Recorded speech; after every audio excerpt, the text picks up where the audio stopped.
샬롬, 기쁘고 좋은 날입니다. 하나님께서 여러분들의 삶 가운데 오늘 한날에 말씀을 통해서 힘과 은혜가 있기를 원합니다. 오늘의 말씀은요, 신명기 17장부터 20장까지 말씀을 읽고 묵상했으면 좋을 것 같습니다. 제가 말씀 전체를 좀 소개해 보면요, 17장은요 재판에 관한 규례에 대한 이야기가 나오고 있어요. 그리고 오늘 좀 말씀을 좀 같이 달아보고 싶은 말씀이 17장에 있는데요, 왕을 세우는 일에 대한 이야기가 나옵니다. 그리고 18장은 제사장과 레위인, 이 사람들에 대한 책무들, 또 예언자에 관한 말씀이 18장에 있습니다. 19장에는요 도피성, 죄를 지었을 때 어디로 도망가야 됐을 때 이 도피성에 대한 이야기가 있고, 증인에 관한 규례에 대한 이야기가 19장에 있습니다. 20장에는 전쟁에 관한 율법에 대한 이야기가 있습니다. 하나님의 말씀들이란 뜻이 신명기인데, 이 신명기의 말씀을 우리가 계속 읽고 있습니다. 저는 이 말씀들 가운데 제가 좀 눈여겨보고 제가 먼저 읽었는데 좀 마음에 와 닿는 구절이 17장 18절부터 20절까지 말씀인데요, 제가 먼저 한번 읽어보겠습니다. 그가 왕위에 오르거든 이 율법서의 등사본을 레위 사람 제사장 앞에서 책에 기록하여 평생에 자기 옆에 두고 읽어 그의 하나님 여호와 경외하기를 배우며 이 율법의 모든 말과 이 규례를 지켜 행할 것이라. 그리하면 그의 마음이 그의 형제 위에 교만하지 아니하고 이 명령에서 떠나 좌로나 우로나 치우치지 아니하리니 이스라엘 중에서 그와 그의 자손이 왕위에 있는 날이 장구하리라. 아멘. 이 신명기 말씀은 이스라엘이 왕을 세우기 훨씬 전에 기록된 말씀이거든요. 저도 말씀을 읽으면서 참 새롭다 이런 생각을 하게 되었습니다. 너희가 만일 왕을 세우면 어떻게 세워야 될 것인가, 왕을 세우는 것에 대한 기준에 대한 이야기를 오늘 해주고 있습니다. 이스라엘은 이 뒤에 초대 왕이 사울이고 두 번째 왕이 다윗이죠. 나중에 세워졌지만 미리 율법을 통해서, 신명기의 말씀을 통해서 왕을 세우면 꼭 지켜야 될 것이다, 이렇게 오늘 본문에 보니까 권고하고 있는데, 어떤 말씀이냐면 하나님의 말씀을 자기 옆에 두라, 이렇게 말합니다. 말씀을 베껴서, 등사본 말씀을 카피해서 옆에서 두고 항상 가지고 있으라. 이 지도자는 훨씬 더 도덕적인 그 부분에 있어서 높은 그 도덕적인 율법을 요구하죠.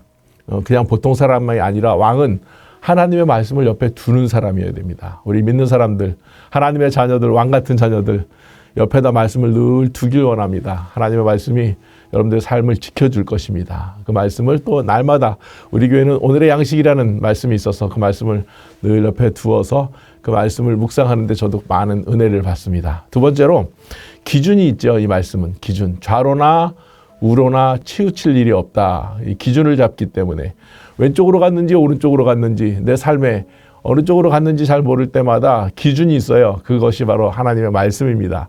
말씀을 내 마음판에 새기면 그 말씀대로 살 수 있기 때문입니다. 제가 이 말씀을 보면서 책 한 권이 떠올랐는데요, 마음을 따르지 않는 용기라는 책이거든요. 이 책은 그 미국 사람들에 대한 이야기가 나오는데, 현대 사회에서 말하는 여러 가지 그 캐치프레이즈가 있죠. 예를 들면요, 내가 행복하면 된다, 내 마음을 따른다, 내 인생은 내 것이다, 뭐 이런 캐치프레이즈들이 있는데, 이런 것들을 따라가지 말라, 이렇게 말합니다. 그러면서 여기 통계 자료가 있거든요. 미국 사람들의 84%가 삶의 최고의 목표는 즐기는 것이다. 즐기기 위해서 태어났어. 이런 사람들이 84%.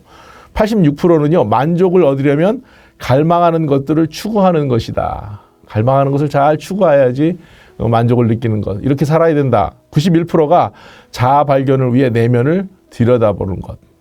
나를 찾기 위해서는 내 속에 있는 것 들여다보는 것. 맞는 얘기 같긴 한데요, 기준이 없다는 겁니다. 각자의 감정을 실제의 최종 기준으로 삼자는 그 구호를 멈추십시오. 그리고 주님을 따라갈 수 있는 지혜를 얻으십시오. 이런 책의 그 권고의 말씀이거든요. 마음을 따르지 말고 말씀을 따르는 그리스도인이 됩시다. 저는 이렇게 여러분들에게 권면해드리고 싶습니다. 왕 지도자는 하나님을 경외해야 됩니다. 지혜 있는 위정자 되기를 기도했으면 좋을 것 같아요. 나라가 작년 말부터 굉장히 어려운 시간을 지내고 있습니다. 그런데 우리가 꼭 왕을 위해서, 위정자들을 위해서, 대통령을 위해서, 또 하나님의 백성들을 위해서 기도해야 될 일, 통치자들이 잘 나라를 다스릴 수 있도록 기도해야 될 줄 압니다.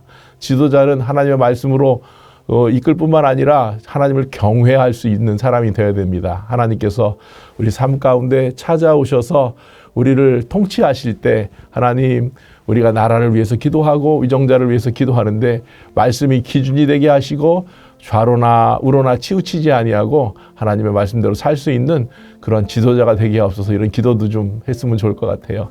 나라의 안정을 위해서 이런 또 왕을 잘 세우는 일, 하나님의 말씀에 규칙대로 살 수 있는 그런 나라, 그리고 그런 여러분들이, 그런 제가 되기를 축원하며 축복합니다. 기도하겠습니다.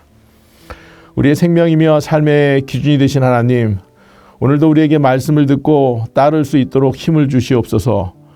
말씀을 통해 날마다 깨우치고 가르쳐 주옵소서. 우리 나라를 위해 기도합니다.